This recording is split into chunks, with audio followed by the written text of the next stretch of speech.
One of the biggest challenges with the wealth gap is this idea that there's a finite amount of money or finite amount of wealth. And what's really interesting is that this all came from our understanding of our economy. Even the word economy and the concept of economics is based on lack. When you talk about economizing, you're talking about not having enough. And you say, well, where did this concept come from when we started really using it within our modern world? And it came from a book from Adam Smith called The Wealth of Nations. And The Wealth of Nations is about the management of scarce resources, which is what economics is about.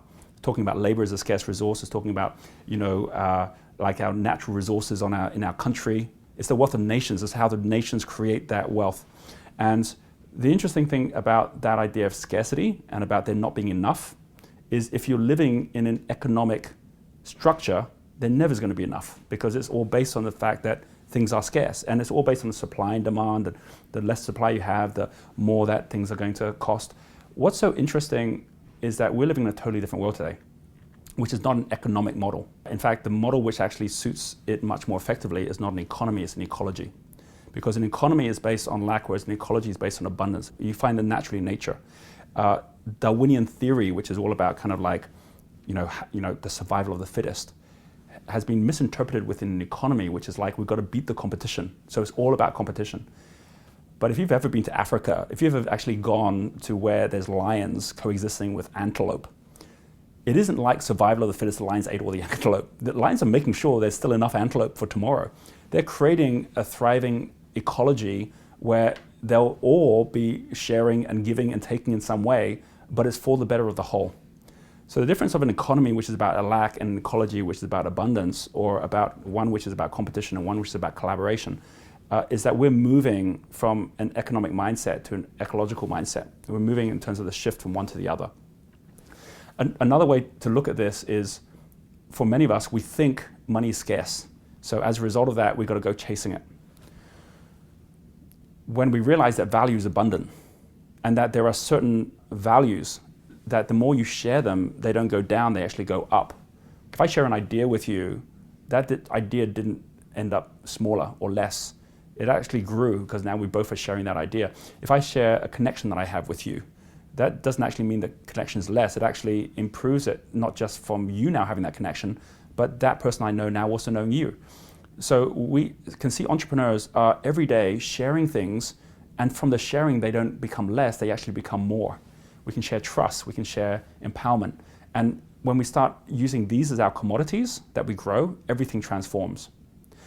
With money, there is an element of money and the link to value, which, because this hasn't been taught at schools, makes it very challenging for us. Money actually comes in one of 10 hierarchies of value, which within each level of the spectrum come into play. And when you understand those levels, we understand straight away how even people who have no money can actually get on the ladder and start already leveraging value that they have. And just go through them really quickly. There are 4 types of value in which money actually flows. The first 2 are the ones that people are usually very familiar with. And these ones we call retail values. Retail values are where you spend the money and the money doesn't come back. Like you go and you buy a dinner, right? You get the food, but you don't get the money back. Most of us are used to working with retail value, which is why we just see money going one way. It never comes back to us again. We're buying all these different things.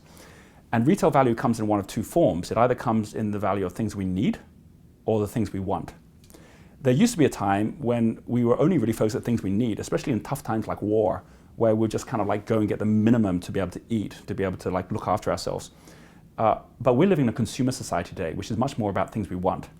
And the unfortunate thing is the desire for us to want things has gone up so much. Many of us are broke because of it, right? We've got lots of things, but we don't have the money.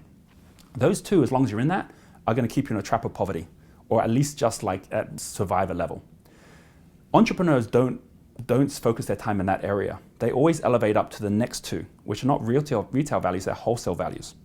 The difference of retail value and wholesale values are the ones in which when you put the money in, you actually get the money back with more. So within wholesale values, there's 2 types.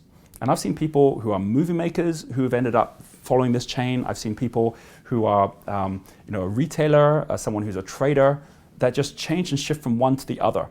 So wholesale value is where you're putting money in, you're going to get value out, and you're going to get the money back with more. One type of wholesale value is component value, which is where you're actually Like, for example, if someone's got a job, what's happened is that your boss has bought your time for component value. They're actually using that time, and they're expecting to make more money from your time than you can. They're expecting to turn it into a product or into a service, and if they can't, you'll lose your job. So there's an element of component value, which if you start seeing how you can actually take what you've got and give it to someone else in a way that they can use that and add more value into it. And every company, Microsoft does this, Apple does this. That's why you have an entire app community for your mobile phone. They've created component value that other people can use in order for them to build their businesses as well. And then the next one is investment value, which is where 95% of all the money in the world flows through these two. Investment value is the currency market, the property market. It's where you don't even need to create anything. You can just put the money in, and over time, if you're putting in the right thing, you'll see it go up. Sometimes it goes down, comes back up again, but fundamentally, entrepreneurs are consumers of wholesale value. So every time I put $1 into something, I'm getting more than $1 back, and I'm adding value to the whole market at the same time. Right? Playing a game of football where you're passing the ball on is also wholesale value because you get to have the ball coming back. Retail value is a different thing. It's when you hit the ball and it goes into the crowd and it never comes back again. So a lot of us, we're used to giving to people that aren't even playing the game and wondering why the giving doesn't come back, as opposed to giving within the people that are playing the same game as us. Now, those four, you could think, well, that's all fine, but you need money to get on that ladder. So what do you do if you don't have money? Well, you realize that every day you've got the same 24 hours of time as every other person on the planet. Like, none of us are wealthier than anyone else when it comes to our most precious asset, which is our time. And there are ways for us to turn that time into money. And the way that we do that is we invest it in values that we have, and as we go up the spectrum, these become more and more powerful. And there are 6 values, which are the first 6 out of 10, in which all these 6 create the attraction and the money you need, and all it takes is your time to actually create these 6. So those 6, the first 2 are your passions and your talents. These are called your core values because we were born with them. When we were kids, we already were doing things we were passionate about. We were doing the things that were already our natural talent. It was only when we went to school and we had to do things that we weren't so good at, we forgot about those. Or we got teased, or we had real pressure of some sort or another, and so we just kind of like, got our passions to go a little lower, or we didn't worry about the talents because we had to focus on the things we weren't so good at. Passions and talents are things we go through life rediscovering, which means we have got to unlearn everything we know to be able to get to those 2. But when we start really focusing on that, when we show up with someone new, and we're showing through our lens of our passions, our talents, they want to come and meet us again. They want to work with us. When you get those 2, you can go so far in life. You can connect up and you can find yourself a team to work with, but that doesn't mean you get to the second step removed. And the second step removed is the next step out, where it's not the people you meet, the people you know that are helping you. It's the people that you know sharing with people you don't know, which is of course getting to many more people.